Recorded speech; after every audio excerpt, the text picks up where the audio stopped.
রাজশাহীতে যথাযথ মর্যাদায় পালিত হয়েছে কৃষক দলের ৪৪তম প্রতিষ্ঠাবার্ষিকী।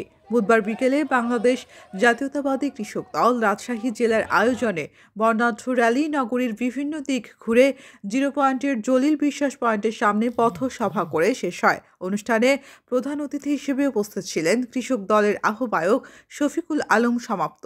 তিনি বলেন, ভারত স্বৈরাচার শেখ হাসিনাকে আশ্রয় দিয়ে বাংলাদেশের কোটি মানুষের মনে আঘাত দিয়েছে। ভারত যখন বাংলাদেশের বিরুদ্ধে কথা বলছে তখন মনে করতে হবে বাংলাদেশ সঠিক পথেই পরিচালিত হচ্ছে। কিন্তু এই প্রতিষ্ঠাবার্ষিকী কালে আমরা যখন বক্তব্য রাখছি তখন আমরা খেয়াল করছি বাংলাদেশের পতিত স্বৈরাচার বাংলাদেশের ইতিহাসকে কলঙ্কিত করে বাংলাদেশের মানুষের মনের আঘাত দিয়ে স্বৈরাচার প্রতিষ্ঠা করে দেশ থেকে পালিয়ে গেছে। কিন্তু পালিয়ে গেছে কোথায়?